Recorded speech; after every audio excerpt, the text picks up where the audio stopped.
Yeah, Ross, they do a really good job with their running game, both with their scheme and I think the way they use their personnel. I think their O-line is extremely well coached. They play with a lot of tight ends. And then I think the running back group runs really, really tough and physical. So I've got a ton of respect for James Conner. I think he's one of the underrated backs in the league. He's got a great story, and he's just a really physical player. And then when you factor in Kyler as a part of that equation too, they're very dangerous in that phase. And that's kind of, been the engine of their team the last couple of years.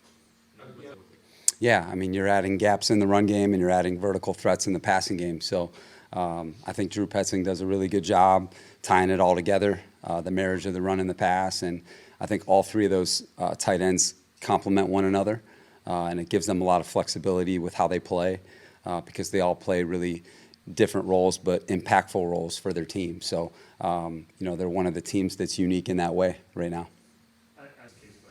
I think it's based on your personnel, whether you're 4-3 or 3-4, your actual people rushing and how you rush the quarterback. That's the biggest factor. And, I think when you're playing a player like Kyler, you're not going to bat a perfect percentage for 4 quarters. So it's really a team operation. It's not just the rushers, it's the coverage players too. And so it's a 60-minute fight against a player like that, and you got to have great stamina. You got to play a lot of people because you want to be fresh in the fourth quarter to be able to rush him at the end when it counts. But yeah, he's one of the premier guys in the league running the football and making plays outside the pocket. Can it be hard to find the rest? Yeah, definitely. You're trying to find the right balance of how to rush them, who to rush them with, and also being really mindful that they've got really good skill players too. So you want to make sure you try to tie your rush and your coverage together and force them to work, make them earn it. And knowing that, he's a really good player. He's going to make plays. Just like in basketball, there's some guys who are going to make shots, no matter how well you cover. So he's going to make some shots, and our guys just got to keep it moving. We got to keep our composure, and we got to try and have our best at the end. Yeah, I mean, we're going to roll with the guys that we have, and it's going to take everybody in that room and every other room too. So we've got guys that are going to be ready to do the job. That's why we've been trying to prepare so hard in camp, to get those guys live looks. And, some of those guys that are role players, having them play against starters in the preseason and stuff like that, that helps them, so that game one isn't the first time they played against, the big-time competition. So it's going to take everybody. I'm excited about our guys. They do it the right way, and it's going to be a great challenge for us on Sunday. Yeah, I mean, I think all the ways that you can rush them, if you can have multiple different, types of rushers, I think that can help you. But again, in theory, they're faster players, but they're also not used to rushing the passer as much as our guys on the edge. So it's how you rush them. And it's everybody. If you are going to decide to rush somebody from, the perimeter or from behind the ball, they've got to rush just like the guys up front, and they've got to have that same type of awareness of the pocket and how he plays and how dangerous he is in the pocket. Yeah, I do. I agree with that 100%. I think about the Dome Patrol, New Orleans, Pat Swilling and Ricky Jackson. You have a power rusher in Ricky Jackson with a speed rusher like Pat Swilling.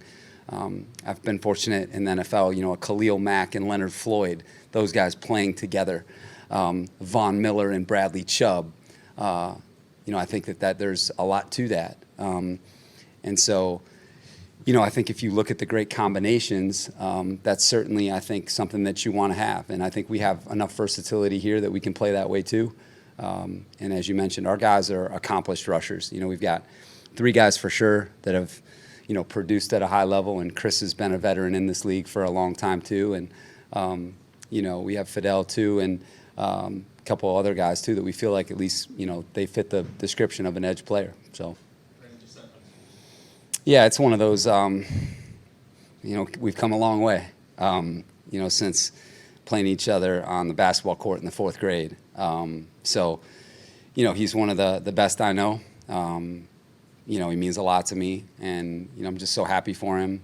Not surprised at all where he is, because I've seen it for a long time. So he's done a hell of a job coaching and leading that football team, and, And on Sunday, it's going to be, one of those special moments that we get to share together, but at the same time, we're there to win. So, yeah, I mean, Jonathan's one of the top coaches defensively in the league, but he's not just a defensive coach. I mean, I think the way they play offensively fits, very well with how, he believes in leading a team too. And I think on special teams with Jeff Rogers, who I had the chance to work with, Jay's brother, they're very, very specific on special teams too. So he's just a complete coach.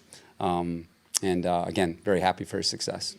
We've worked together without working together, we both benefited from, just I think that love for the game. We've always loved the game ever since we were kids. And, to see him go out and do what he's done, to see him, get off to coaching from the beginning. What a lot of people don't know about him is he would never be a coach if he hadn't gotten hurt. He would have been one of the top DBs in the league. He was a hell of a player at Louisville, and that's what a lot of people don't know because he's too humble. But if he had never gotten hurt, he would have been a pro player for a long time, and he probably would never be a pro coach because he'd have made too much money doing that. So, yeah, man, it's just, it's great to have a friend and, somebody that means a lot to you that's doing the same thing you're doing. No, I mean, they got a lot of good coaches on that staff. One of my former players at John Carroll, Matt Feeney's on that staff, who's really important to me.